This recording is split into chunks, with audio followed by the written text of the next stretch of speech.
오늘은 마태복음 6장 전체를 살핍니다. 마태복음 6장은 산상수훈이 마태복음의 5, 6, 7장이죠. 그 중에서 가운데입니다. 가운데 장이에요. 굉장히 중요한 장입니다. 여러분들이 마태복음 6장 그러면은 대충 내용을 아십니다. 거기 보면은 6장에 보면은 동그라미가 이렇게 돼 있고 소제목이 붙어 있는 단락이 몇 개 있어요. 처음에 보면은 구제함을 은밀하게 하라. 그래서 구제의 문제고요.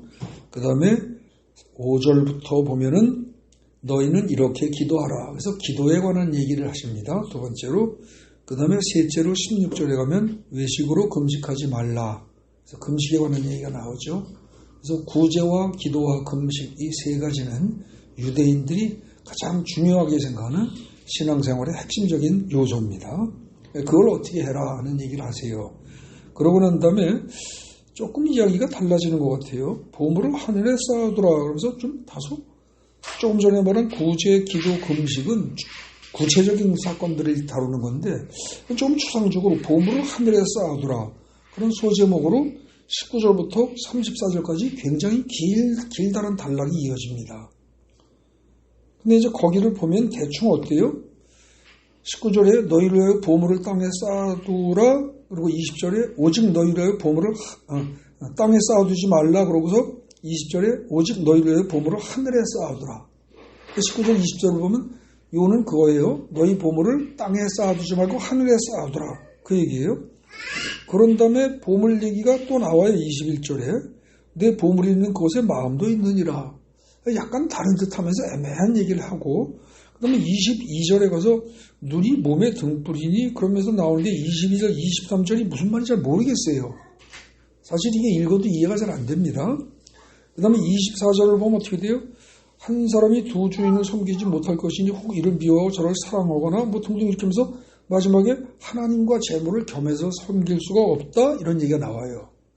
근데 내용이 이게 좀 다른 것 같아서 어쩌면 24절쯤에 동그라미가 쳐서 새로운 단락이 시작되는 게 맞지 않나 싶은 생각이 드는데 원문을 봐도 그렇지가 않아요. 이게 계속해서 하나님과 재물을 겸하여 섬기지 못한다는 얘기를 하면서 계속 이야기가 이어져서 나옵니다. 그러다가 이제 25절부터 우리가 익히 잘하는 기도할 때도 그렇고 많이 잘 써먹는 쉬운 말들이 나와요. 뭐예요? 무엇을 먹을까, 무엇을 마실까, 무엇을 입을까, 뭐 염려하지 말라.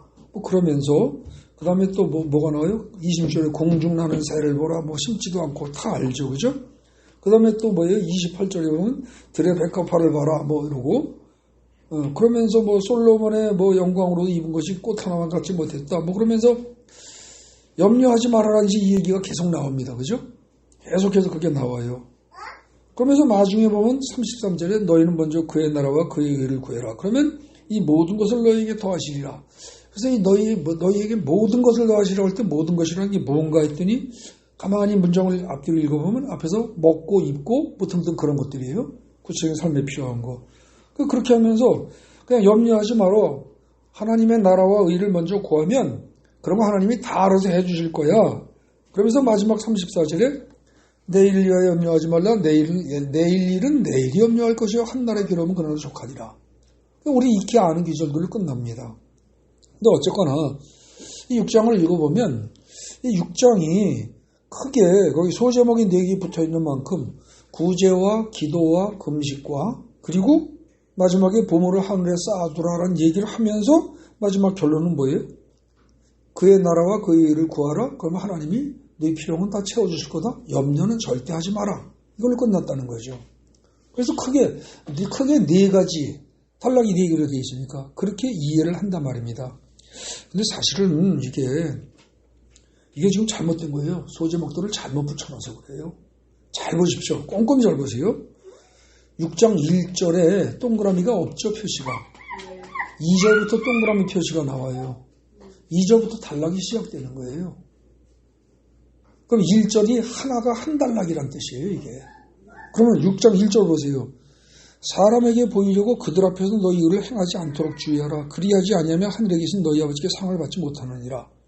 이게요, 사실은 어디까지를 지배하는 분꾼이 하면 이게 그 다음에 구제에 관한 거, 기도에 관한 거, 금식에 관한 거, 18절까지를 몽땅 지배하는 귀절이에요, 이게. 잘 보세요. 사람에게 보이려고 하면 망한다는 거예요. 사람에게 보이려고 하지 말아라. 하늘에 계신 아버지에 집중해라. 이게 18절까지 내용이라니까요. 근데 언제, 뭘 할 때 사람에게 보일 생각하지 말아라?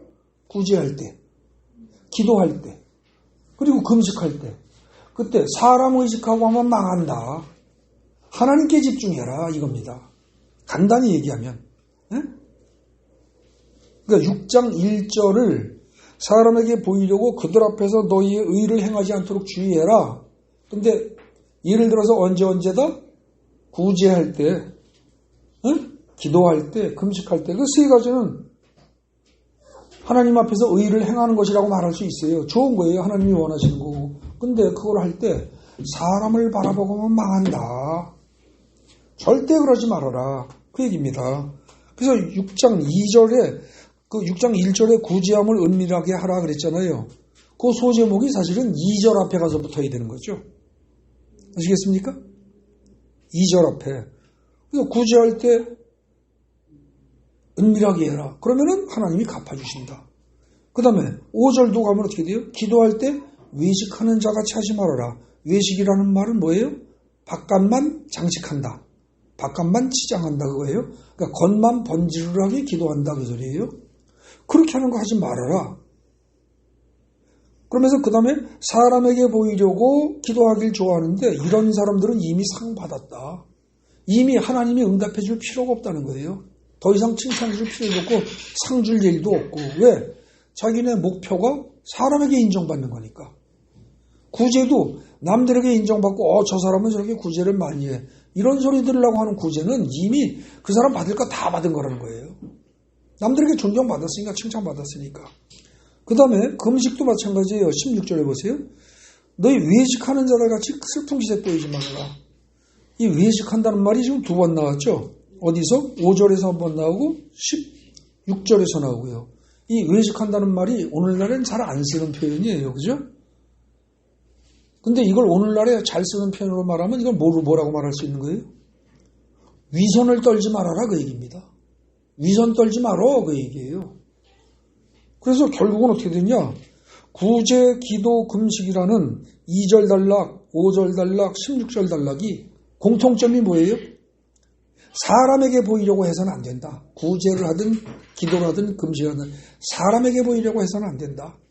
그렇게 하는 순간 너희들은 이미 보상받을 거 다 받은 것이다. 왜?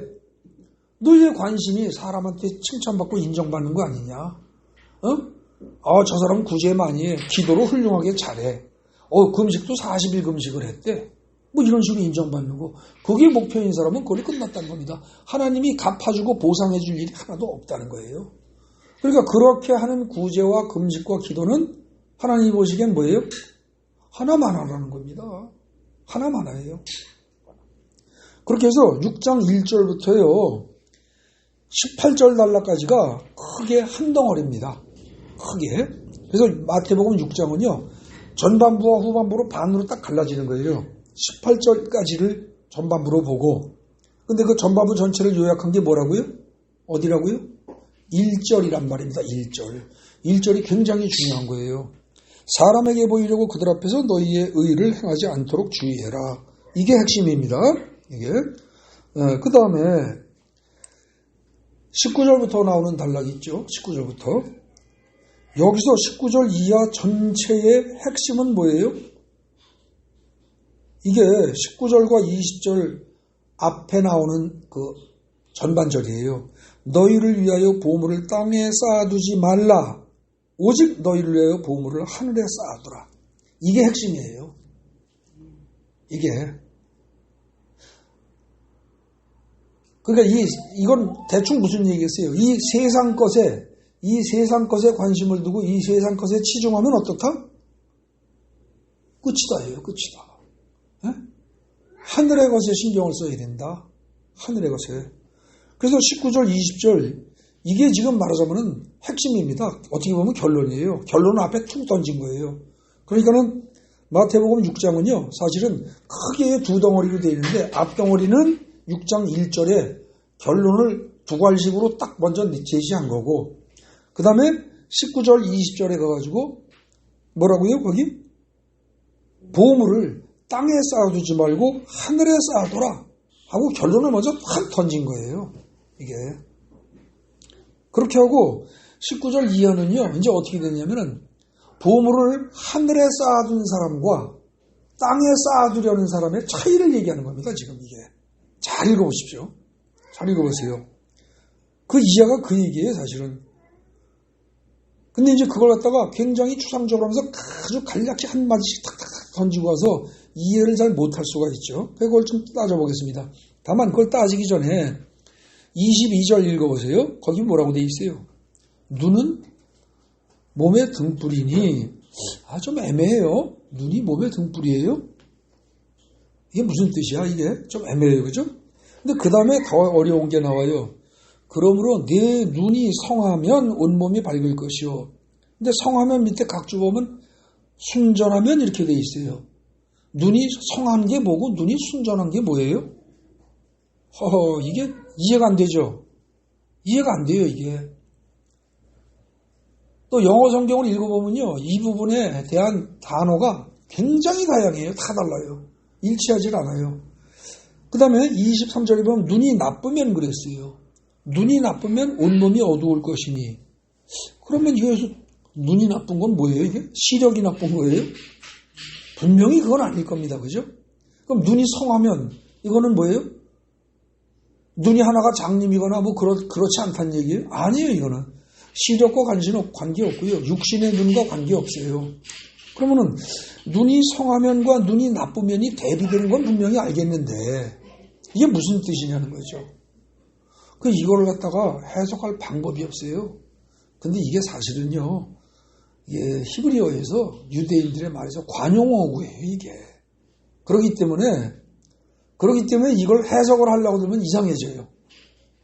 그 관용어구를 그대로 받아들여야지. 이를테면 우리말에 이런 거 있죠. 누구 사람이 들어왔는데 야, 문 닫고 들어와, 이럴 수 있죠. 문 닫고 들어와. 그거 한국 사람은 다 알아요, 그죠? 근데 여러분, 외국 사람이 그 말을 이해하려면 어떻게 돼요? 문 닫고 들어와가 말이 돼요? 닫으면 못 들어오지. 들어온 다음에 닫아 그래야죠, 그죠? 근데 우리는 아무렇지도 않게 문 닫고 들어와 그런단 말입니다. 근데 한국 사람들은 아무도 그거 가지고 이의 제기하는 거 다 알아들어요, 그죠? 근데 그건 관용어구로서 들어온 다음에 문을 열어놓지 말고 닫아라, 그 뜻이죠. 그렇게 이해 안 하고 논리적으로 그 말을 이해하면 이해가 안 돼요, 그죠? 모순이란 말입니다.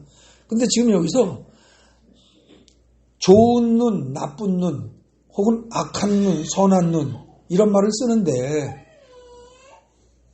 이스라엘 사람들이 이 말을 쓰는데, 그게 무슨 뜻이냐면은, 그게요, 이제 저거를 하셔야 돼요. 창세기 6장에 가면은, 하나님이 이것저것 좀 만드시고 보시기에 좋았더라 그러죠. 그때 그 좋다는 말이 토부예요. 토부라는 단어고, 그거의 반대말이 보시기에 나빴다, 만약에 그런다면 악하다 혹은 나쁘다 그럴 때는 라라는 단어를 써요. 라. 그래서 눈은 아인이에요. 그래서 아인 토부 그러면 좋은 눈이에요. 아인은 눈이에요. 눈. 아인은 눈을 아인이라고 하는데 거기다 토부를 붙이면 좋은 눈 혹은 선한 눈 이렇게 번역이 돼요. 그 다음에 아인 라 그러면 뭐예요? 그거는 악한 눈, 나쁜 눈 이렇게 번역이 돼요. 번역은 그렇게 되는데 그때 나쁜 눈이란 건 무슨 뜻이에요? 여러분들 주보에 제가 뒷면에 그 위에 빨간 글씨로 써놓은 거 있죠? 악한 눈, 아인 라, 그리고 그 다음에 선한 눈, 그리고 아인 토부 해놨죠. 근데 악한 눈이란 뭐냐? 어떤 사물을 보고 탐심이 생겨나는 눈, 그런 뜻이에요. 어떤 사물을 보고 탐심이 생겨나는 눈. 그러니까 남이 가진 어떤 좋은 재물을 보고 혹은 돈덩어리를 보고 금덩어리를 보고 길가에 가다가 떨어진 지갑을 보고 돈이 많이 든 돈 지갑을 보고 탐심이 순간 생겼다. 그럼 뭐예요? 그건 나쁜 눈이라는 거예요. 악한 눈이고. 그런데 그걸 봤어도 아우 이거 잃어버린 사람이 얼마나 마음이 아플까. 이 사람이 얼마나 힘들어할까. 그 생각을 하면서 탐심을 안 가지면 그 눈이 좋은 눈이에요. 아시겠습니까? 요거를 정확하게 구분하지 않으면 지금 이 마태복음 6장의 22절, 23절은 전혀 해석이 안 돼요. 그걸 모르면, 관용어고라는 사실을 모르면. 그럼 거기 어떻게 되겠어요? 내 눈이 성하면, 내 눈이 좋으면 온몸이 밝을 것이다. 이 말은 뭐예요? 내 눈이 어떤 사물을 보고도 욕심을 내지 않는다면 네 몸이, 그때 몸은 뭐예요? 영혼육을 다 말하는 거예요. 네 영혼육의 온 상태가 어떻다? 온 상태가 빛이 밝은 상태다 그 소리예요. 이게 영어 성경을 보면은요, be full of light 이렇게 돼 있어요. 빛으로 가득 차 있다. 이렇게. 그러니까 어떻게 됩니까? 네 눈이 어떤 사물이나 어떤 사람을 보고도 욕심을 내지 않는다. 나쁜 생각을 하지 않는다면 그러면 이미 네 몸의 상태가 영과 혼과 육의 상태가 하나님의 빛으로 가득 차 있는 상태다라는 걸 알려주는 거라는 거죠. 이게. 그런데 눈이 나쁘면 어떤 걸 딱 보는 순간 욕심이 딱 생기는 거예요. 남이 가지고 있는 좋은 차를, 남이 입고 있는 좋은 옷을, 남이 가진 어떤 물건을, 그리고 또 이를테면 남의 아내를, 어떤 여자를 보고 욕심이 생겨요. 그 순간 뭐예요? 그거는 그 눈이 죄를 짓게 하는 악한 눈이에요. 네? 안목의 정욕이 일어나게 하는 악한 눈이란 말입니다.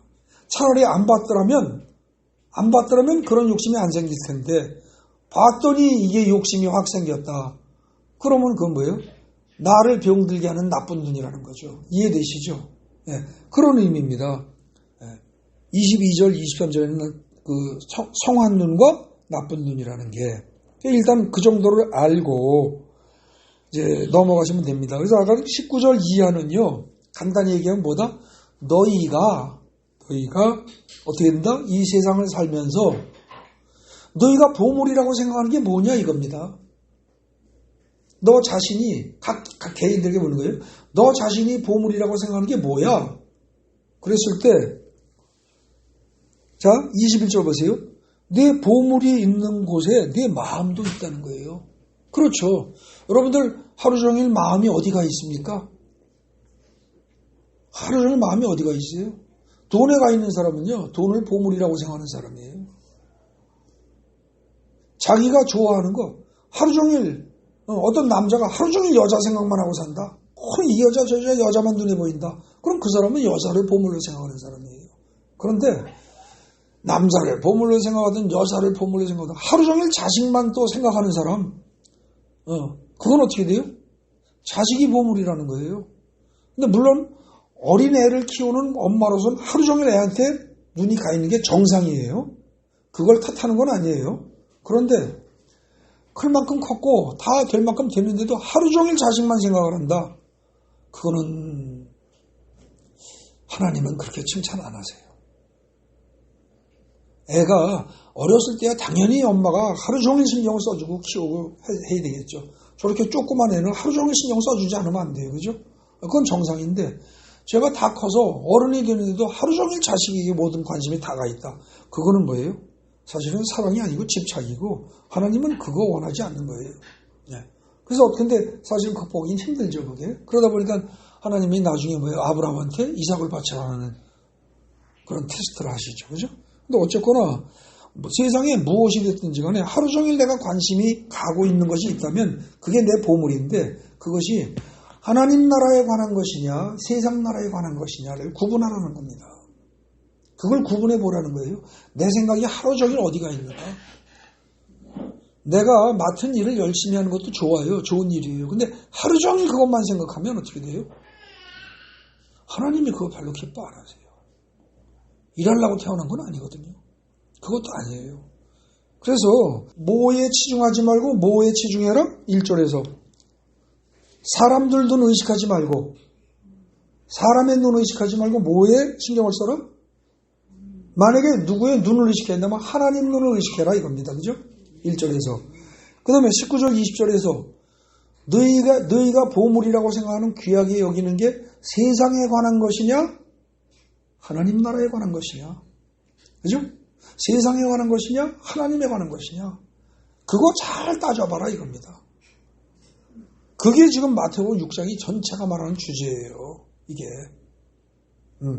그런데 하나님 나라에 보물을 하늘에 쌓아둔 사람, 보물을 하늘에 쌓아두고 하나님 나라에 관심 있는 사람은 어떻게 행동하느냐? 22절에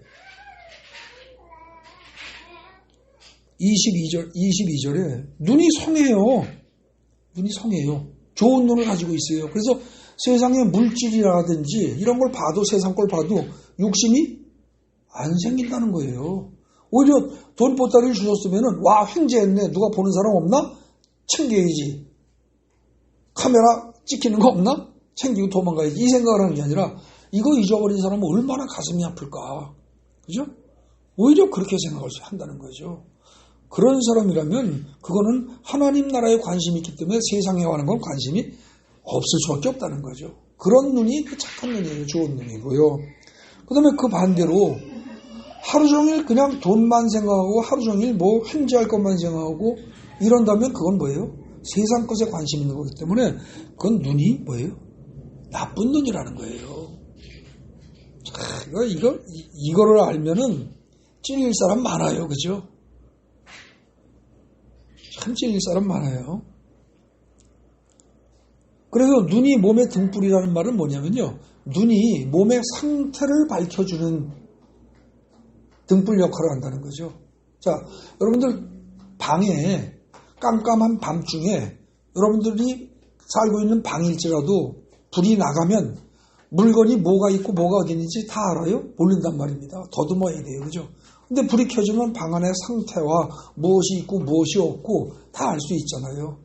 그러니까 내 속에 심령의 상태를 밝혀주는 게 뭐냐? 내 눈이라는 거예요. 내 눈.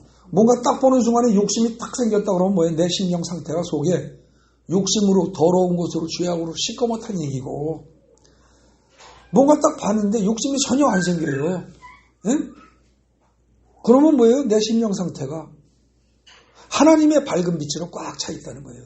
물질을 봐도 흔들림이 없고 욕심이 안 생기고 이쁜 여자를 봐도 멋진 남자를 봐도 그냥 멋있는 예쁜 꽃을 보는 것처럼 생각할 수만 있다면 그 사람의 심령은 하나님의 밝은 빛으로 꽉 차 있는 사람이에요. 그런데 어떤 비싼 옷, 그 다음에 좋은 차, 남이 가진 어떤 거 그걸 딱 보는 순간에 아 참 좋다 정도가 아니라 나도 저걸 갖고 싶어서 속에서 안달이 나고 온갖 욕심이 다 떠오르고 할 수만 있다면 뭐 무슨 짓을 해서라도 나를 갖고 싶다 이러기 시작하면 그것이 사람이든 사물이든 그러기 시작하면 그건 이미 나쁜 눈을 가진 상태라는 거죠. 그런 사람은 지금 어디에 속하는 거예요? 보물을 땅에 있는 보물을 추구하고 사는 사람이라는 거예요. 그런데 그렇게 땅에 있는 보물을 추구하고 사는 사람은 몸속에 어두움이 꽉 찬 사람이에요. 빛이 없다는 겁니다. 그게 23절이에요. 그러면서 24절에 단락도 안 바뀌고 24절이 이어져요. 이거 잘 보셔야 돼요. 뭐라 그래요? 한 사람이 두 주인을 섬기지 못한다. 그러면서 뭐라 그래요? 하나님과 재물을 겸하여 섬기지 못한다 그랬어요. 그러니까 결국 하나님을 섬기는 사람의 눈은 좋은 눈이에요? 나쁜 눈이에요? 좋은 눈이란 얘기입니다. 또 반대로 세상의 부귀 영화와 이런 것들을 다 추구하고 그것만 생각하고 사는 사람의 눈은 어떤 눈이에요? 그게 나쁜 눈이라는 거예요. 그러니까 좋은 눈과 나쁜 눈 이거 두 개 동시에 가질 수 없고요. 하나님과 재물을 동시에 섬길 수 없다. 이건 참 심각한 얘기입니다. 그죠?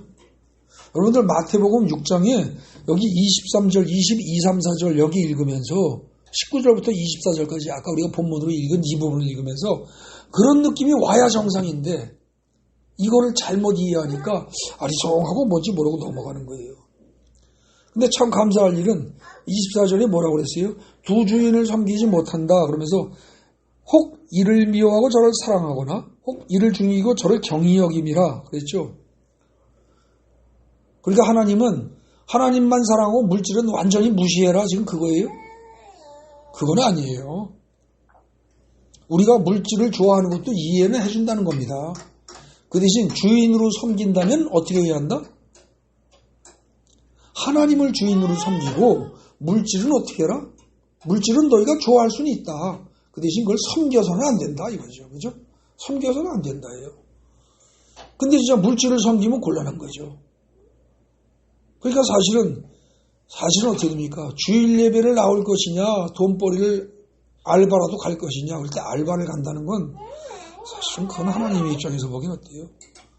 하나님을 섬기기보다 물질을 섬기는 겁니다. 그죠? 재물을 섬기는 거예요. 물론 뭐 어쩔 수 없어서 그런 사람들은 오늘날 현대사회는 서비스 사회가 하다 보니까 그럴 수도 있어요. 그 대신 어떻게 돼요? 일주일에 단 하루를 월요일이 됐든 화요일이 됐든 수, 목, 금, 토가 됐든 하루는 어떻게 돼요? 반드시 그 사람이 쉬어줘야 돼요. 반드시 하루는 쉬면서 그날이 꼭 주일 아니어도 돼요. 그날은 하루 쉬면서 그날 자기 혼자라도 예배를 드릴 생각을 하셔야 되고 그리고 나머지 시간은 푹 쉬어줘야 돼요. 몸과 마음을 쉬어줘야 돼요. 안 그러면 어떻게 돼요? 움직이는 하나님의 성전인 이 몸이 병들어 버리죠. 그죠? 예. 꼭 주일날 예배 때문에 모든 걸 다 그만둬라. 그렇게 강요하고 싶진 않아요. 그러진 않을 거예요, 예수님도. 그런데 최소한 하루는 쉬셔야 된다는 거죠. 자기 몸을 위해서라도. 예. 그래서 24절에 두 주인을 섬기지 못한다. 재물과 하나님을 동시에 섬길 수 없다. 그러니까 너희가 섬겨야 할 건 뭐다? 하나님이다. 그 대신 재물은 섬기는 것이 아니라 오히려 수단적인 도구적인 그런 수준에서 그 가치를 인정하고 살아야 된다. 지금 그 얘기한 겁니다. 그런데 25절부터 보세요. 그러므로 내가 너에게 이른다. 뭐라고 그래요? 목숨을 위하여 무엇을 먹을까 무엇을 마실까 몸을 위하여 무엇을 입을까 염려하지 말라. 이거 염려하는 사람이면 어떻게 됩니까? 이걸 염려한다는 얘기는 땅에 속한 것들을 보물로 생각하는 사람이에요. 근데 그거는 기껏 아무리 해봐야 어떻게 돼요? 19절에 땅에 보물을 쌓아두면 좀과 동록이 해하고 도둑이 구멍을 뚫고 도둑질 해가요. 남는 게 없어요. 그죠? 그 다음에 이제 26절에 공중나는 새를 봐라. 걔네들 다 하나님 먹이고 입히신다. 또 28절에 들의 백합화를 봐라. 걔네들 다 저절로 수고도 안 하고 길쌈 해도 다 입히신다. 솔로몬보다 더 훌륭하게 입히신다. 지금 그 얘기예요. 그러면서 야 아궁이에 던져진 들풀도 그런데 하물며 너희들일까 보냐. 여기서 말하는 너희들이란 뭐예요? 하나님의 자녀들이거든요. 당연히 하신다. 그겁니다. 그러면서 이 믿음이 작은 자들아 이럽니다. 너희들이 하나님을 따른다고 하고 하나님을 사랑한다고 하고 예수를 따른다고 말은 하면서도 그걸 걱정한다는 얘기는 너희는 믿음이 작은 자다. 그 얘기예요. 그죠? 그 다음에 그걸 좀 더 나쁘게 말한 게 뭐예요? 그 아래 보면 32절. 이방인이에요. 이방인. 그러니까 세상 보물을 좋아하고 세상 보물을 자꾸 쌓으려고 들고 세상 보물이 별로 남보다 없어서 그것 때문에 열등감 느끼고 비교의식 느끼고 그것 때문에 괴로워하고 그것 때문에 온갖 인생의 모든 걸 다 소진하고 그걸 위해서 이런 사람들은 사실은 뭐예요?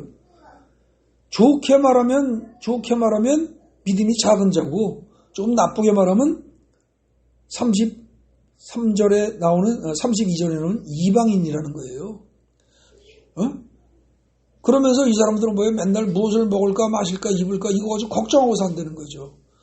근데 해석하게도 오늘날 기독교인들 중에서 많은 사람이 이러고 살잖아요. 그죠? 많은 사람이. 그러면서 뭐라고 그래요? 아이고 뭐 먹고 살만 해보세요. 내가 왜 걱정하겠어요? 이런단 말이죠. 근데 하나님은 그렇게 말씀하시지 않아요. 먹고 살게 충분히 있다고 걱정 안 하는 걸 원하는 게 아니라 있든 없든 걱정을 하지 않고 염려를 하지 않고 믿음으로 나가면 그 다음에 어떻게 돼요? 뭐라고 그랬어요? 30절부터 야 들풀도 하나님이 이렇게 입히시거든 하면 너희들일 거냐 믿음이 작은 자들아. 응? 그리고 32절에 너희 하늘아버지께서 이 모든 것이 너희에게 있어야 할 줄을 다 아신대요 이미. 그러니까 너희가 믿음으로 나가면 다 채워줄 거야 이겁니다. 근데 우리는 채워주세요 그러면 믿을게요 이런다는 거죠. 근데 하나님은 야 너희들이 진짜 하나님이 아버지라고 믿고 전지전능하다고 믿는다면 너희들은 일단 믿어봐. 그럼 채워준다니까 이거고요. 그러니까 우리하고 하나님하고 계속 만나지 못하고 평행선을 유지하는 거예요 서로. 안타까운 거죠. 그래서 사실은 어떻게 됩니까? 지금 24절 이하에서 재물과 하나님을 겸해서 섬기지 못한다는 얘기하면서 25절부터 쭉 나오는 얘기는 사실은 뭡니까? 재물을 신으로 섬기고 사는 사람들의 모습과 그렇지 않고 진짜 하나님을 섬기고 사는 사람들의 모습이 뒤섞여서 나오는 거예요. 대비되면서. 이해가 되십니까? 그러니까 결국 이 마태복음 6장을 전체적으로 요약하면 어떻게 된다? 앞부분은 뭐다? 사람에게 보이려고 의를 행하지 말고 어떻게 해라? 하나님의 눈을 의식하면서 살아라. 사람 눈을 의식하지 말고 하나님의 눈을 의식하고 살아라. 이게 전반부 얘기고, 그 다음에 뒷부분은 뭐예요? 세상 보물을 추구하지 말고 하나님 나라의 보물을 추구하고 살아라. 그럼 하나님 나라의 보물이 뭐예요? 사실은 하나님 나라에서 최고의 보물이다라고 말할 게 뭐예요? 그게 예수예요. 하나님 나라의 최고의 보물이 예수예요. 하나님 나라 자체가 예수고. 네? 그러니까 지금 너희들은 예수를 추구하고 살아야 된다, 그 얘기하는 거예요. 그렇게 하면서 진짜 너희들이 하나님 나라를 추구하고 하나님 나라에 관심을 두고 그리고 세상 것에 관심 안 두고 사람 눈치 안 보고 하나님 눈치를 보면서 산다면 너희는 어떻게 됩니까? 거기 25절부터 보세요. 거기 염려라는 말 나오죠? 25절에. 그죠? 그 다음에 또 27절에도 염려가 나오죠? 그 다음에 또 염려가 어디 나와요? 28절도 나오나? 그러네. 28절도 나오고 31절도 나와요. 그죠? 그러니까 그 다음에 34절에 염려가 또 두 번이나 나와요. 그러니까 지금 25절 이하에서는 염려라는 단어가 수도 없이 나오는데 이렇게 염려하고 사는 인생들은 어떤 인생이다? 아까 말한 눈으로 말하면 악한 눈을 가진 사람이에요? 좋은 눈을 가진 사람이에요? 악한 눈을 가진 존재다. 그겁니다. 그 악한 눈을 가진 존재는 어떻게 된다? 세상 것에 관심을 두고 세상 것에만 초점을 두는 사람이에요. 그런데 이런 사람은 어떻게 된다? 19절에 너희가 쌓아둔 거 결국 어떻게 된다? 다 존벌레가 와서 다 파먹고요. 소리 없이 표시 안 나게 파먹고요. 녹이 다 쓸어서 금속으로 된 돈이라도 다 상하게 돼 있고 삭게 돼 있고 세월 지나면 그 다음에 도둑이 구멍 뚫고 훔쳐가가지고 도둑질에서 다 사라지게 돼 있고 설령 남아도 어떻게 돼요? 죽은 다음에 동전 가져갈 거 하나도 없다는 거예요. 동전 하나도. 거기에 너무 연연하지 말아라. 지금 그 얘기입니다. 그 6장 전체는 아주 간단히 요약하면 맨 뒤에 가서 결론 보십시오. 주보 맨 뒤에 파란 글씨 쓴 거. 결론입니다. 나는 사람에게 잘 보이려고 행동하는가? 아니면 하나님을 바라보고 행동을 하는가? 여러분은 어떻습니까? 자기 자신이 어떤 걸 잘 생각해 보라는 얘기예요. 이 질문에 뜨끔하지 않을 사람이 별로 없어요. 진짜예요.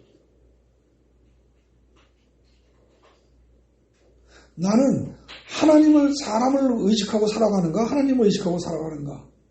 이게 있죠. 여기에 신경이 뜨끔하면서 신경 쓰이지 않은 사람이 없다니까? 거의 대부분 뭐예요? 사람을 바라보고 사람을 의식하고 사람에게 잘 보이려고 행동을 해요. 거의 다. 근데 그게 아니고 하나님을 바라보고 하나님만 바라보고 살리는 거예요. 그 다음에 하나님의 살아계심과 동행하심을 정말로 믿는가? 하나님의 살아계심과 동행하심을 정말로 믿으면요. 이게 이 질문이 어디 나와요? 사실은 여기 나오는 겁니다. 거기 지금 6장이에요. 가운데 기도 단원 있죠? 기도 달라. 5절 달라. 거기서 보세요. 너희는 기도할 때 외식하는 자와 같이 하지 말라. 사람에게 보이려고 기도를 폼나게 아주 유창하게 길게 해요. 그런 사람은 어떻게 돼요? 사람을 신경 쓰는 거예요. 기도하는 자리에서도. 자, 그러면 예를 들어 이런 거죠. 대표 기도를 하는 자리에서도 사람을 의식해서 대표 기도를 준비해오고 그걸 갖다 쫙 읽고 사람을 의식하면서 끝난 다음에 사람들이 내 기도에 감동을 받았나 안 받았나 이걸 계속 신경 쓰면서 대표 기도하는 사람이 있다면 그래서 나중에 많은 사람들이 오늘 당신의 대표기도에 은혜 받았습니다 라는 그런 말을 듣고 기분이 좋아하는 사람이 있다면 하나님은 그 속을 다 아시거든요.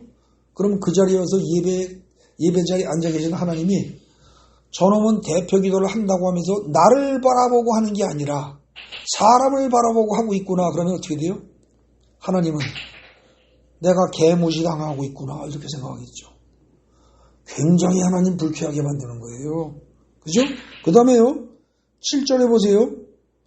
6장 7절에 중언부언하지 말라. 중언부언한다는 얘기는 뭐예요? 하나님이 혹시 귀가 먹으셨나? 하나님이 잘 못 들으시나? 나한테 신경 안 쓰시는 거 아니야? 멀리 가 계신 거 아니야? 그러니까는 한 소리 또 하고 그 다음에 한두 번 졸라서는 안 주실 것 같아. 자꾸 졸라야 될 것 같아. 그 말은 뭐예요? 하나님을 악한 존재로 본다는 뜻이에요. 그죠?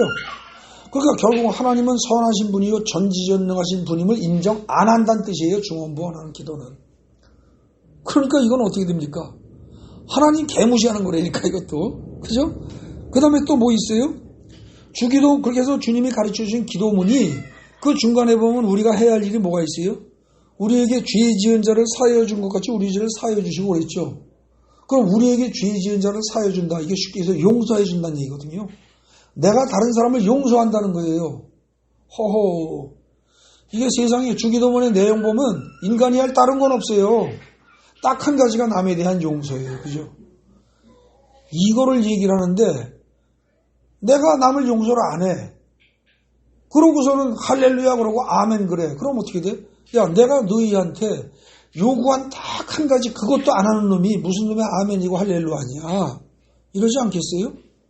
그거부터 하고 오라고 내 분명히 얘기했는데 어디서 얘기했어요? 마태복음 5장에 가보세요. 5장에 가면 어떻게 되어 있습니까?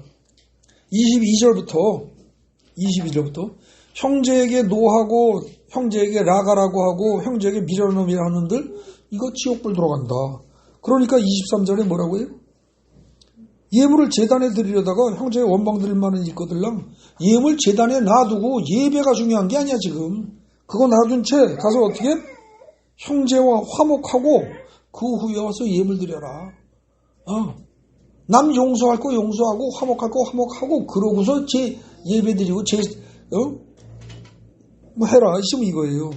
그리고 25절에 너를 고발하는 자와 함께 길에 있을 때 급히 사화하라. 다 화해해라. 안 그러면 어떻게 된다? 너 지옥 간다. 그리고 절대 못 나온다. 이렇게까지 얘기하셨으니까 너를 위해서라도 용서해라 이거거든요. 너를 위해서라도. 근데 이게 안 된단 말입니다. 인간이. 그죠? 차라리 길 가는 사람이 나한테 욕을 한 거는 미쳤나 봐. 그러고 용서가 되는데 가까운 사람이 나한테 섭섭하게 한 건 절대 안 까먹는다는 거죠. 그죠? 부부간에, 부모 자식간에, 형제간에 섭섭한 말을 듣고 이런 거는 절대 안 까먹어져요. 이게 막 속에서 부글부글 끓고 평생 동안 아주 돌에 새긴 것처럼 기억에 남는단 말입니다. 근데 하나님은 지금 예수님은 지금 뭐라고 그래요? 절대 그러지 말라는 거예요. 근데 이 말도 못해요. 내 눈에 흙이 들어가도 못해요. 이런 인간은 예수님 말씀을 개무시하는 거죠. 결국은요. 마태복음 6장 5절 단락에 보면은요. 너희가 기도는 이렇게 해라 그럴 때 그 해야 할 때 조건이 몇 가지가 있어요. 조건이. 첫째 뭐예요? 사람에게 보이려고 하지 말아라. 하나. 그 다음에 두 번째 조건이 뭐예요? 중언부언하지 말라. 두 번째. 그죠? 그 다음에 세 번째 조건이 뭐예요? 반드시 용서해라. 세 가지예요. 그게 없으면 너희 기도한 거 응답받을 생각하지 마라. 그 얘기입니다. 그죠? 근데 그 세 가지는 너희가 그걸 세 가지를 어긴다는 얘기는 바로 뭐예요?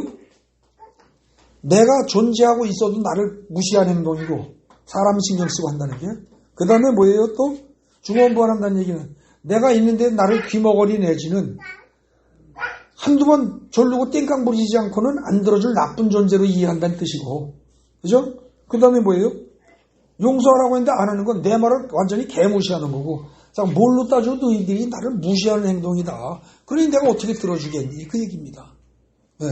그렇게 하면서 너희는 이렇게 기도하라. 그리고 이제 마지막에 주기도문을 이제 중간에 그 주기도문 가르쳐 준 게 9절부터 13절까지 나오죠. 네? 요거는요, 조금 있다가 제가 마지막에 살피겠습니다. 그리고 저기 보십시오. 아까 그 주어 맨 끝부분에 악한 눈, 선한 눈하고 여기 끝에 동그라미 쳐놓고 빨간 글씨로 해서 요약한 데 있어요. 거기 잘 보세요. 악한 눈은요, 탐심을 일으키는 눈이고요. 주어 맨 뒤에가 아래쪽입니다. 악한 눈이란 거는 탐심을 일으키는 눈이고 물질을 추구하게 하는 눈이고요. 염려를 일으키는 눈이고 세상을 향한 눈이요. 세상에 반응하는 눈이에요. 그리고 이건 좋게 말하면 믿음이 작은 자들의 눈이고 조금 더 나쁘게 말하면 이방인들의 눈이고. 근데 우리가 이 눈을 가지고 살지 않는가? 생각해보라는 거예요.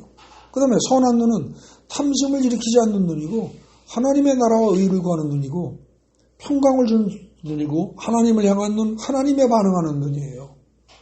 믿음이 큰 자의 눈이고 하나님의 자녀들의 눈이고 우리가 이 눈을 가지고 살아가는가 다시 생각해보라는 겁니다.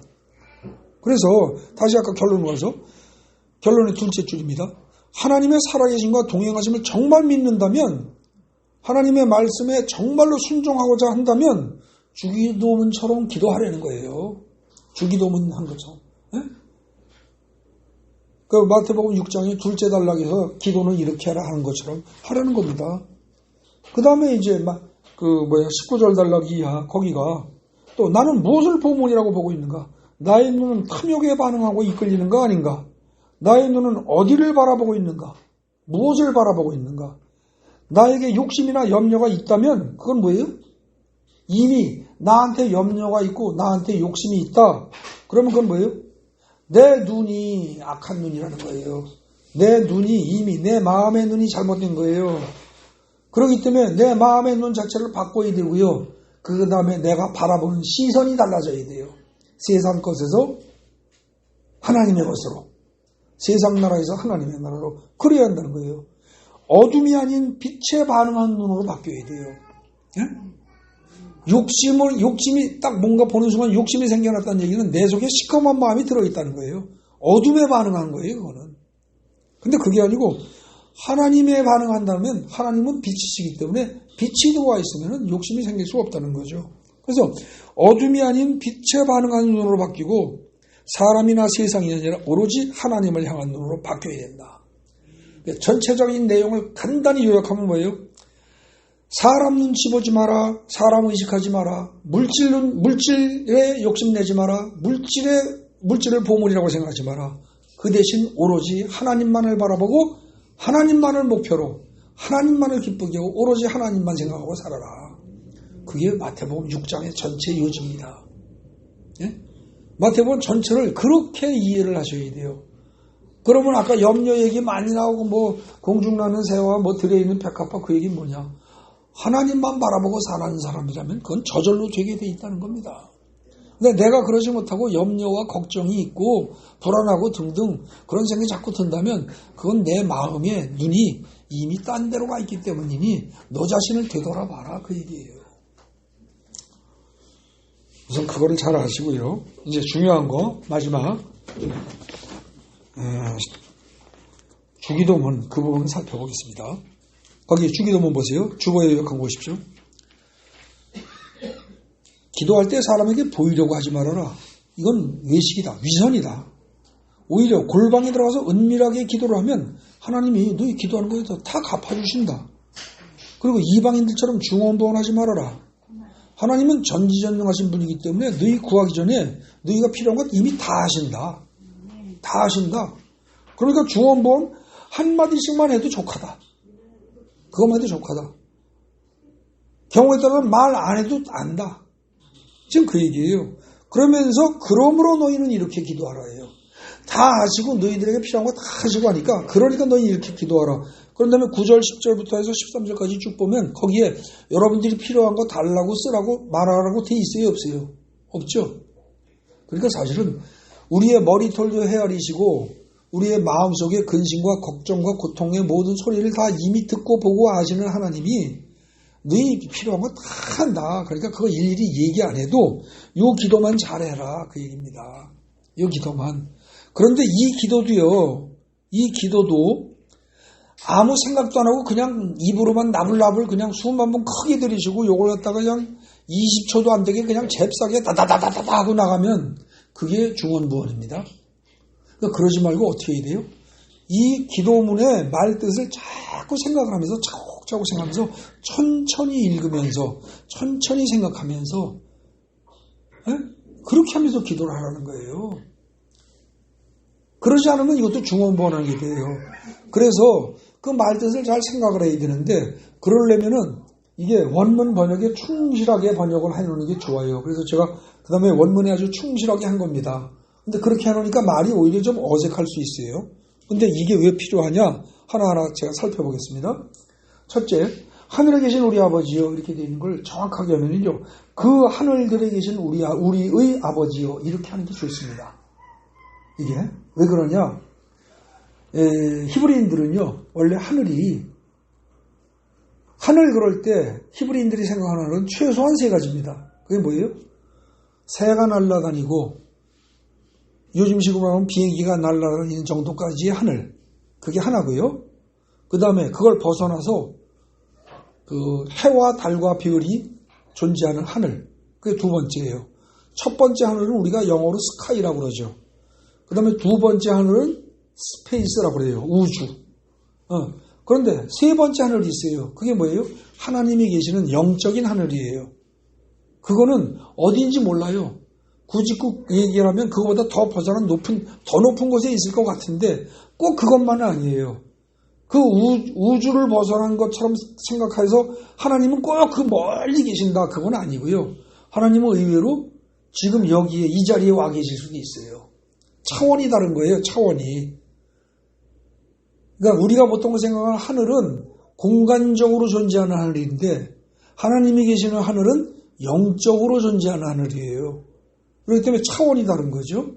어쨌거나 히브리인들은 최소한 세 가지를 구분한단 말입니다. 근데 일반적으로 이 히브리인들이 하늘을 몇 가지로 구분하냐? 7가지로 구분한대요. 우리는 보통 세 가지로 알고 있는데 실제 유태인 랍비들은 대부분 7가지로 구분한다는 겁니다. 그러니까 하늘이 7층 천이 있다는 거예요. 근데 랍비에 따라서 12층까지 얘기하는 사람들이 있대요. 그러니까 그 말은 뭐예요? 영적인 세계로서의 하늘에 대해서는 우리가 아는 바가 별로 없다는 겁니다. 별로. 그런데 저건 우리가 생각하는 하늘 그러면 우리는 보통 잠자리가 날아다니고 새가 날아다니고 비행기가 날아다니는 하늘 이걸 생각하면서 하늘 그러기도 하고 어떤 사람은 그래도 거기 하나님이 계시기 하겠어? 저 우주 멀리 계시겠지. 그거보다 더 멀리 계시지. 이렇게 생각하는데 그런 하늘이 아니라는 거죠. 그래서 그 하늘들 그럴 때 히브리인들은 이미 아는 거예요. 이거는 그 하늘들 그러면 이거는 1층 천, 2층 천을 떠나서 최소 3층 천이고 4, 5, 6, 7층 천이고 더 많이 나가면 12층까지 가는 그런 하늘이다. 그걸 다 지배하고 계시는 하나님. 그런 뜻이니까 장엄하신 하나님이요. 전지전능하신 하나님이요. 이런 거죠. 그죠? 그리고 거기에 계시니까 왜 무소부재하신 하나님. 그 하나님의 그 위대하심이 이 말하면서도 느껴져야 된다는 거죠. 그걸 생각을 해야 된다는 겁니다. 그러면서 우리 아버지요 그럴 때 이 우리의라고 제가 굳이 그 의자 든 이유가 우리 한국 사람들의 언어는 내 집에 가자 그러지 않고 우리 집 가자 그러죠. 그러면 제가 제 친구한테 야 우리 집 가자 그러면 서양 애들은 그 말 들으면 오해를 해요. 야 너 지금 뭐라고 그랬어? 너 살고 있는 집이 나의 집이기도 하다고? 이렇게 오해를 한다니까. 근데 한국 사람들은 우리 집 가자 그러면 그건 뭐예요? 나의 집 가자로 이해를 하잖아요. 그러다 보니까 그냥 우리 아버지 그러면 자꾸 내 아버지로만 생각하는 경향이 있다는 거죠. 근데 우리의 아버지라고까지 얘기를 하면 사실은 그건 뭐예요? 내 아버지인 동시에 다른 믿는 사람들의 아버지이기도 하다라는 사실을 좀 더 생각할 수 있는 여지가 있단 말입니다. 그래서 거기는 우리의 아버지요라고 말이 좀 어색해도 분명히 찝어서 밝혀주는 게 좋습니다. 네. 그 다음에 아버지의 그 이름이 거룩히 여김을 받으시오며 이렇게 번역을 해야 돼요. 그 여김을 받으시오며가 말이 좀 어색하면 높여짐을 받으시고 이렇게 해석해도 돼요. 그건 큰 문제가 안 되는데 앞에 아버지의 그 이름이 이거는요. 아버지의 그 이름이 히브리인들은 뭐라고 그래요? 원래가 여호와예요. 여호와인데 여호와라고 써놓고서 여호와라고 읽으면은요. 여호와라고 읽으면 어떻게 돼요? 하도 귀하고 존귀한 이름이라 그렇게 읽으면 안 된다고 생각하는 거예요. 우리 한국 사람들이 자기 아버지 이름을 홍길동 그러면 홍길동 그러지 않고 아버지 성함이 어떻게 되느냐 그러고 누가 물으면 홍자, 길자, 동자 쓰십니다. 이렇게 대답하는 것처럼 유태인들은 여호와라고 써놔도요. 여호와라고 읽질 않아요. 뭐라고 읽어요? 나의 주라고 바꿔 읽어요. 아도나이 이렇게 글씨는 써놓고 그 다음에 그 글씨를 쓸 때는 어떻게 돼요? 목욕 재개하고 붓도 싹 빨고 다시 해서 새 걸로다가 잉크 묻혀 쓴단 말입니다. 그 식으로. 그러니까는 이게 아버지의 그 이름이라는 거는 감히 이름을 함부로 부를 수도 없을 만큼 존귀한 대단한 이름. 그래서 우리 조상들이 대대로 이름을 함부로 부르지도 않고 서기관들이 이거 기록을 할 때는 그 목욕 재개하고 썼던 그 이름. 이런 뜻이란 말이에요. 그러니 아버지의 그 이름이 그걸 이제 그런 의미를 생각하면서 아버지의 그 이름이 거룩히 여김을 받는 건 당연한 거겠죠. 그죠? 그런 생각을 하면서 이 말을 해야 되는데 우리는 뭐예요?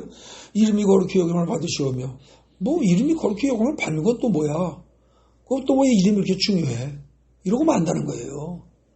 근데 그러지 말고 의미를 생각하라는 겁니다. 이게. 그 다음에 아버지의 나라가 임하시오며 근데 정확히 얘기하면 아버지의 나라가 아니에요. 나라라고 그러면 어떻게 돼요? 요즘 미국, 한국 하는 식으로. 근데 미국의 한국의 대통령은 뽑잖아요. 그죠? 뽑아요. 근데 이 하나님 나라는요, 나라가 아니라 하나님 왕국이거든요. 하나님이라는 왕이 다스리는 나라예요. 그렇기 때문에 어떻게 됩니까? 이건 백성들이 뽑는 거 아니에요. 그리고 무조건 하나님이 다스리는데 하나님이 왕이기 때문에 우리는 백성일 뿐이에요. 무조건 순종이에요. 그죠? 그리고 왕이 은혜로 베푸는 그걸로다가 우린 사는 거고. 예. 그러니까 아버지의 왕국이 임하시오며 분명히 이래야 하나님은 절대 주권을 가진 분이요. 우리는 그 밑에서 은혜를 잃고 살아가는 존재다라는 게 확실히 드러나는데 아버지의 나라가 임하시오며 이래버리면 어떻게 돼요? 나라 그러면은 그거 뭐 대통령 선거하듯이 하나님도 바꿔칠 수 있는 거 이런 식의 생각이 은연중에 예? 은연중에 들어갈 수도 있다는 거죠. 예. 그래서 이거 막 바꾸면 안 돼요. 분명히 왕국이에요. 그 다음에 아버지의 뜻이 하늘 안에서처럼 땅 위에서도 이루어지기를 바랍니다. 이제 그런 뜻이에요. 이게 이루어지이다 그래 놓으니까 요즘 젊은 사람들은 어떻게 돼요? 이 지이다가 무슨 뜻이야? 이런다는 거죠. 물론 어느 정도 나이 드신 분들은 이게 기원문이라는 걸 알아요. 응? 그리고 뭐 국어공부 좀 한 사람들은 알 수 있죠. 근데 모르는 사람은 지이다는 또 뭐야? 이런단 말입니다. 근데 이루어지기를 바랍니다. 이거예요. 그리고 아버지의 뜻이 하늘 안에서 이루어진 것처럼이에요. 그러니까 영적인 하늘 안에서. 그죠? 거기서 이미 다 이루어졌어요. 그것처럼 어떻게 보면 뭐예요?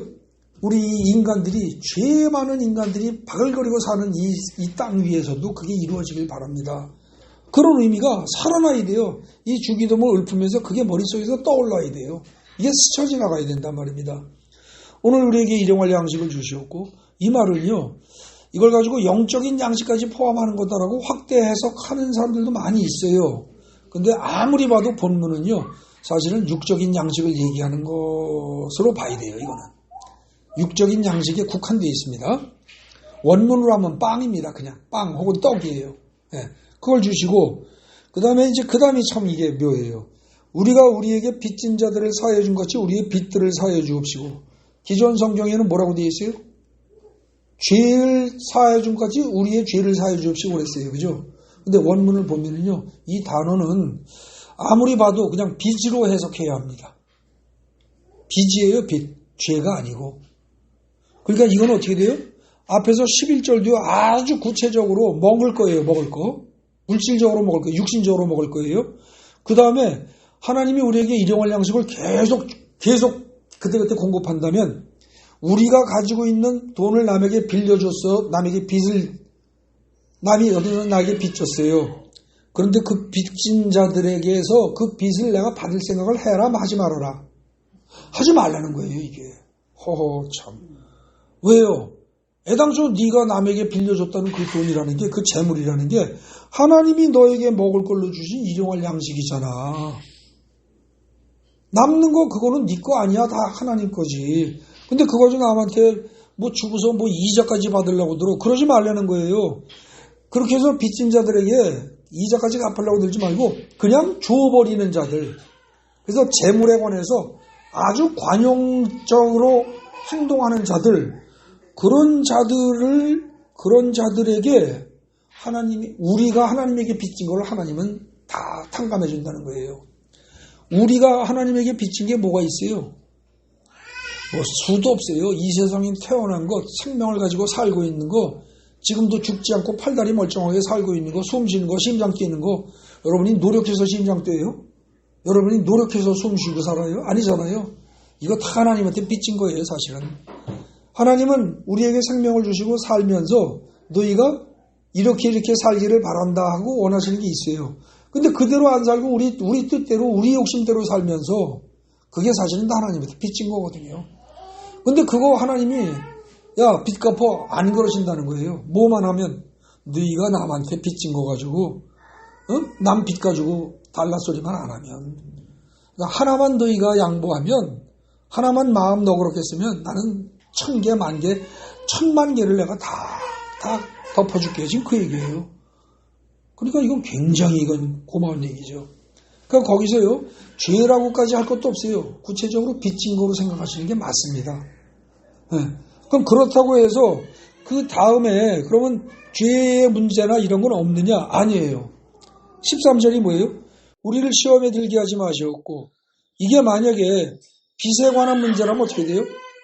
그래도 빚진 자 난 절대 용서 못해. 난 빚 그거 다 받을 거야 라고 생각하는 사람이 시험에 드는 거예요. 이미.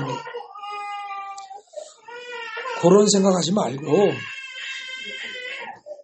오히려 우리를 악에서 구하옵소서 이렇게 돼 있어요. 근데 여러분들 저기 읽어보시면,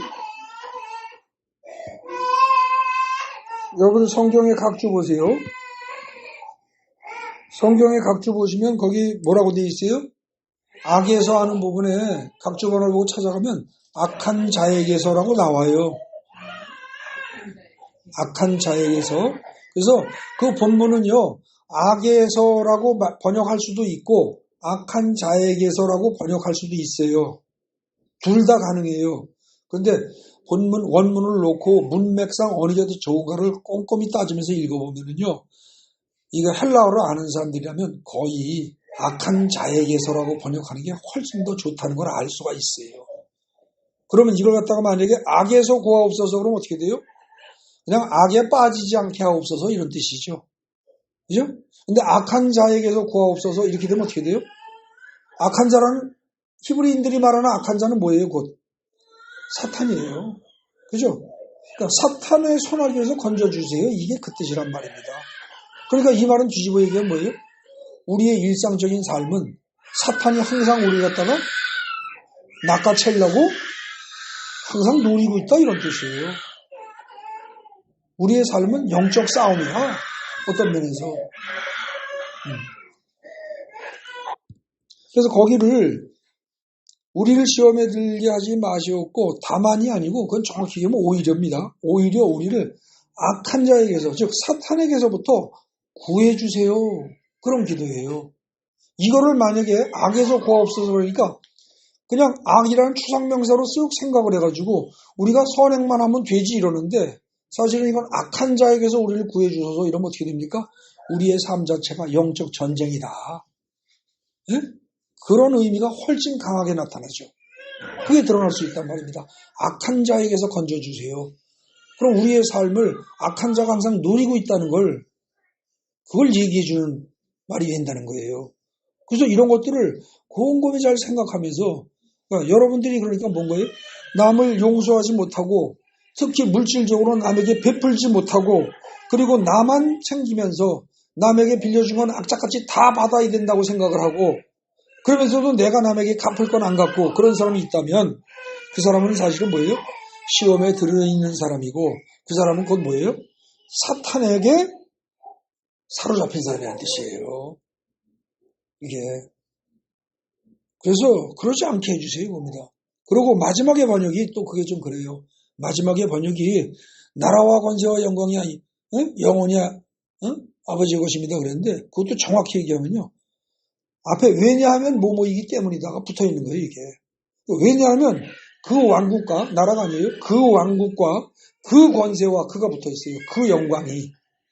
그럼 이건 뭐예요? 그 왕국과, 하나님의 왕국과 우리가 바라고 기대하는, 우리가 소망하고 우리가 들어가길 원하는 그 하나님의 왕국과 그 하나님의 권세와 그 하나님이 받으실 그 영광이, 그 모든 것이 다 영원히 아버지의 것이기 때문에 그렇게 해주세요, 이거예요. 당연히 그거니까.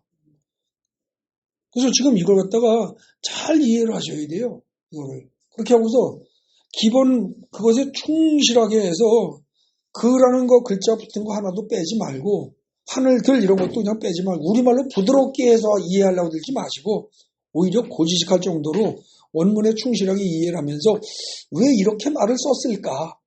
왜 이렇게 말을 썼을까를 자꾸 생각하면서 우리가 자꾸 이걸 내용을 되짚고 곰씹고 묵상하고 이렇게 하면서 하다 보면 어떻게 돼요?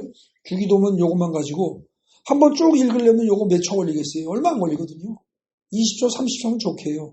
근데 그게 아니고 이거 하나만 가지고 계속 곰씹고 생각하면서 하다 보면 어떻게 돼요? 이거 하나 가지고요 몇 시간씩 할 수도 있단 말입니다. 하나하나. 그 하늘들에 계신 우리의 아버지요, 하나님, 그 하늘들이란 게 뭡니까? 7층천입니까? 3층천입니까? 3층천이라면 뭐고 7층천이라면 뭡니까? 그 하늘이란 게 영적인 하늘이라고요? 그럼 그 하늘은 어디 있습니까? 물으라는 거예요. 질문하라는 거예요. 대화하듯이. 기도는 하나님과의 대화니까. 응? 그 과정을 거치면서 그래서 묻고 질문하면서요 하나하나 곰씹는 거예요. 우리의 아버지요? 그럼 여태까지 나는 내 아버지라고 생각하고 내 개인적인 기도만 했는데 우리의 아버지라네요? 그렇다면 다른 사람들의 아버지이기도 하네요? 그렇다면 저 미국 빗살 맞은 저 인간도 하나님이 저 사람의 아버지라는 거네요? 그럼 우리는 형제네요? 그럼 내가 미워하면 안 되겠네요? 아 근데 난 여태까지 그랬네요? 죄송합니다. 뭐 이런 식으로 대화 다 하면서 바꿔가는 거예요. 내 생각을 바꿔가는 거예요. 그래서 사실 이 주기도문을 제대로 이걸 묵상하면서 기도를 하다 보면 어떻게 돼요? 내 잘못된 생각이 바뀌어가게 돼 있어요. 그러면서 하나님의 생각에 점점 가까이 가는 거죠. 그렇게 기도하라는 겁니다. 그래서 오늘 여러분들 지금 마태복음 6장을 다 요약해서 한꺼번에 얘기를 했는데 결국 어떻게 됩니까? 전체적인 주제는 뭐예요?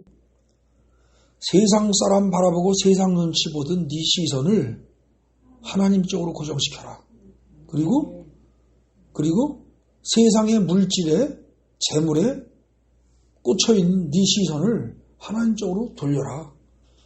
네 눈을 악한 눈으로 만들지 말아라. 선한 눈으로 만들어라. 그래서 오늘 제목이 내 눈과 시선을 바꿔라 이겁니다. 그리고 내 눈과 시선이 진짜 바뀐 사람이라면 해야 할 기도는 뭐다? 해야 할 기도는 주님이 말씀하신 마태복음 6장 9절부터 13절까지의 그 기도밖에 없다는 거예요.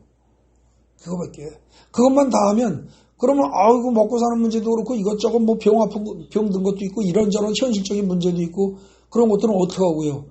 그건 하나님이 다 알아서 해주셔. 너희가 제대로 안 믿기 때문에 그런 거지. 그 얘기하는 겁니다. 네. 그래서 지금 마태복음 이 6장은요. 지난번에 마태복음 5장의 끝에 마지막 절이 뭐였습니까? 5장 마지막 절이 하늘에 계신 너희 아버지의 온전하신 것 같이 너희도 온전하라. 이 말에 대한 어떻게 보면 방법론일 수도 있습니다. 너희가 하늘에 계신 아버지처럼 온전하려면 어떻게 해야 한다? 온전하려면 사람 눈치 보지 말고 세상 재물에 관심 갖지 말고 오로지 하나님만 바라봐라.